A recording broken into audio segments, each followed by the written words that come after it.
இருந்து யாராலையும் தப்பிக்கவே முடியாதுடா.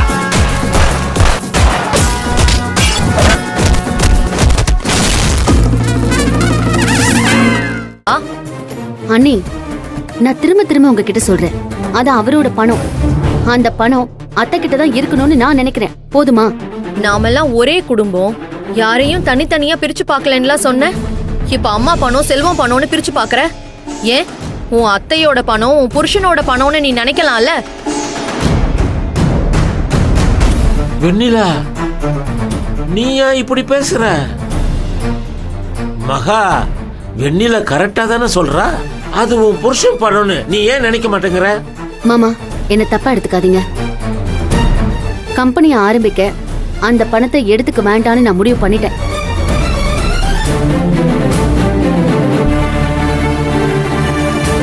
நான் இப்பவும் நம்புறேன் அத்தை. ஒருத்தரோட சதியால நம்ம தோத்து போயிட மாட்டோம் அத்தை. சீக்கிரமே கம்பெனியை ஆரம்பிச்சு அஸ்வினோட முகத்துல கரிய பூசதான் போறான். இது நடக்குதா இல்லையான்னு மட்டும் பாருங்க. ஆக இந்த கம்பெனிய நீ லீஸுக்கு எடுக்க போறது இல்லைன்னு முடிவாயிடுச்சு. இப்ப எனக்கு என்ன தோணுது தெரியுமா?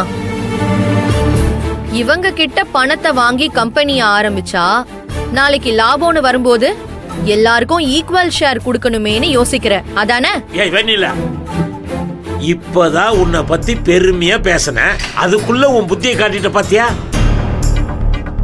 மகா அப்படி நினைக்கிறவளா? நேரம் போயிட்டு இருக்கு, அந்த கம்பெனி கையை விட்டு போக போகுது. இப்பவும் இவ பிடிவாதம் பிடிக்கிறானா? வேற என்ன காரணமா இருக்க முடியும்? அதுக்கான காரணம் என்னன்னு நான் சொல்லிட்டேன் அண்ணி. இப்போ நாளைக்கு வரப்போற லாபத்தை பத்திலாம் நான் யோசிக்கல. அதோட எதுக்கு ஈக்குவல் ஷேரா பிரிக்கணும்? வரக்கூடிய லாபத்தை நம்ம குடும்பத்துக்காக எடுத்துக்க போறோம், அவ்வளவுதானே? இவ்வளவு நல்ல மனசோட பேசுற. அந்த கார்மெண்ட்ஸ் ஓனர் டைம் பிக்ஸ் பண்ணிட்டாரு சொல்ற. ஒண்ணு பண்ணலாமா? இப்போதைக்கு உன் அத்தை கிட்ட பணத்தை வாங்கி போய் கொடு, அப்புறமா பணத்தை ரெடி பண்ணிட்டு திருப்பி கொடு. என்னம்மா சொல்ற? செல்வம், மகா கிட்ட சொல்லுப்பா. என்ன மகா, இதுவும் நல்ல ஐடியா தானே? இவ பிடிவாதத்தை மாத்தவே முடியாது. தேவையில்லாம நீங்களே எதுக்கு கெஞ்சிக்கிட்டு இருக்கீங்க? நாம என்னதான் சொன்னாலும் அவ என்ன நினைக்கிறாளோ அதைத்தான் அவ செய்வா. பணத்துக்கு அவளே முயற்சி பண்ணிக்கிட்டோம், யாரும் அவளை கட்டாயப்படுத்த வேண்டாம். ஆனா ஒண்ணு மட்டும் உறுதி, இன்னைக்கு இந்த கம்பெனி உனக்கு கிடைக்க போறது இல்ல, அது எனக்கு தெரிஞ்சு போச்சு. எப்படியாவது அந்த கம்பெனியை லீஸுக்கு எடுக்கணும்னு நான் நினைக்கிறேன். அந்த ஓனர் டைம் லிமிட் கொடுத்திருக்காரு தான். ஆனாலும் அந்த கடைசி நிமிஷம் வரைக்கும் என்னோட நம்பிக்கையை நான் இழந்துட மாட்டேன்.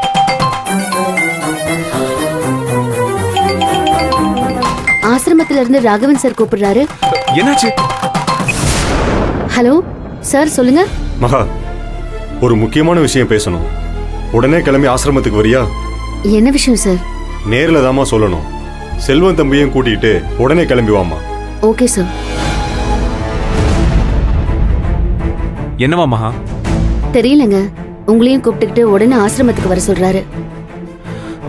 அங்கேயும் போய் அஸ்வின் ஏதாவது பிரச்சனை பண்ணிட்டானா? சரி வா போலாம். வரேன் மாமா, வரேன் அத்தை.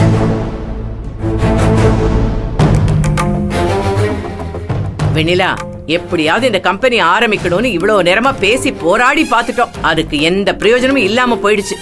எது எது எப்படி எப்படி நடக்கணுமோ அப்படித்தானே நடக்கும். என்னமோ நடக்கட்டும், நான் பேச போறது இல்லப்பா.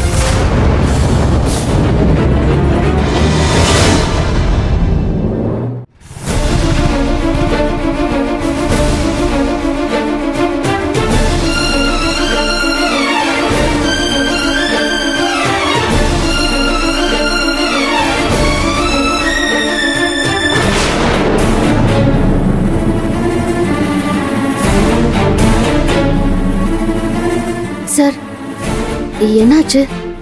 யாருக்கும் உடம்புக்கு முடியலையா என்ன? திடீர்னு போன் பண்ணி கிளம்பி வான்னு சொன்னதும் என்ன ஏதுன்னு பயந்துட்டோம். எல்லாரும் நல்லா தான் இருக்கும், ஆனா உங்க 2 பேர் மேலயும் எங்களுக்கு கொஞ்சம் வருத்தம். என்ன வருத்தம்? நாங்க ஏதாவது தப்பு பண்ணிருந்தா தாராளமா நீங்க எங்களை திட்டலாம், தண்டிக்கலாம். ஆமா, நாங்க உங்களை தண்டிக்கிறதுன்னு முடிவு பண்ணிட்டோம். நாங்க உங்க 2 பேர்கிட்டயும் பேச போறது இல்ல.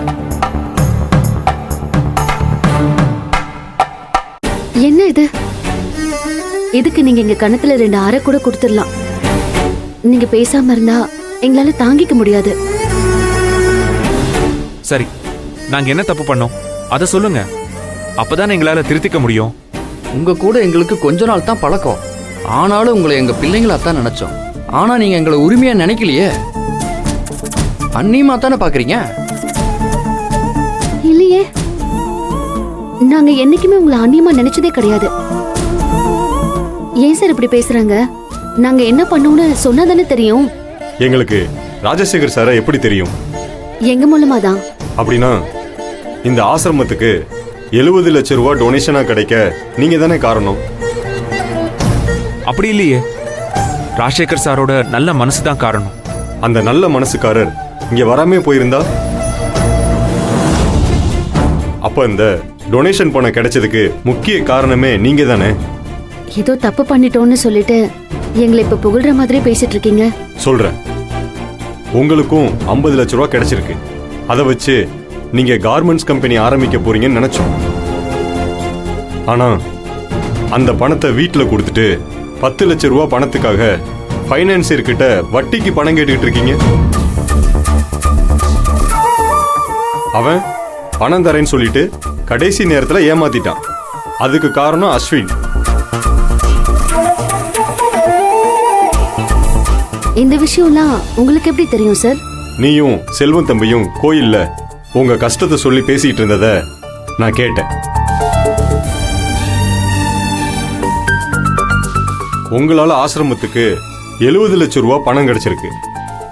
அதுல இருந்து கொஞ்சம் பணம் கொடுங்க, கம்பெனி ஆரம்பிச்சு அது நல்லா போகவும் பணத்தை திருப்பி கொடுத்துடுறேன்னு எங்க கிட்ட கேட்கணும்னு தோணவே இல்லையே உங்களுக்கு? ஏமா, டொனேஷனா கிடைச்ச பணத்துல இருந்து ஒரு 10 லட்சம் ரூபாய் கொடுங்கன்னு நீங்க ராகவன் சார்கிட்ட கேட்டிருக்கலாம்ல. அவர்கிட்ட உரிமையா கேட்கணும்னு உங்களுக்கு தோணலையே. அதனாலதான் உங்க மேல எங்களுக்கு கோவம். கோவிலே இதை பத்தி கேட்டிருப்பேன். ஆசிரம பணத்தை மத்தவங்களுக்கு கொடுக்கிற முடிவை நான் ஒருத்த மட்டும் எடுக்க முடியாது. முருகானந்த சார் மாதிரி 3 பேரு ஆசிரம ட்ரஸ்டியா இருக்காங்க. இங்க வந்து அவங்க கிட்ட அனுமதி கேட்டேன். அவங்க என்னடானா, மகாவுக்கு உதவி பண்றதுக்கு எங்க கிட்ட அனுமதி கேட்கணுமா என்ன? நீங்க மகாவை கையோட கூட்டு வந்திருக்கலாமேன்னு என்ன கோச்சுக்கிட்டாங்க. மகா, அதுதான் உனக்கு உடனே கால் பண்ணேன். கார்மெண்ட்ஸ் கம்பெனி ஆரம்பிக்க உனக்கு பண உதவி பண்றதுன்னு முடிவு பண்ணிட்டோம். ராஜசேகர் சார் இந்த ஆசிரமத்தோட வளர்ச்சிக்காக கொடுத்த பணம், அதை எப்படி எங்க சொந்த யூஸ்க்காக பயன்படுத்திக்க முடியும்? கார்மெண்ட்ஸ் கம்பெனி ஆரம்பிச்சு பல பேருக்கு வேலை வாய்ப்பு கொடுக்கணும்னு எங்க முன்னாடி தானே ராஜசேகர் சார் சொன்னாரு. அவரோட ஆசையை நிறைவேற்ற தானே நீயும் போராடிட்டு இருக்க. கம்பெனி ஆரம்பிக்கிறது உன் குடும்பத்துக்காக, உன் தேவைக்காக கூட இருக்கலாம். ஆனா அதுலயும் ஒரு பொதுநலம் இருக்குல்ல.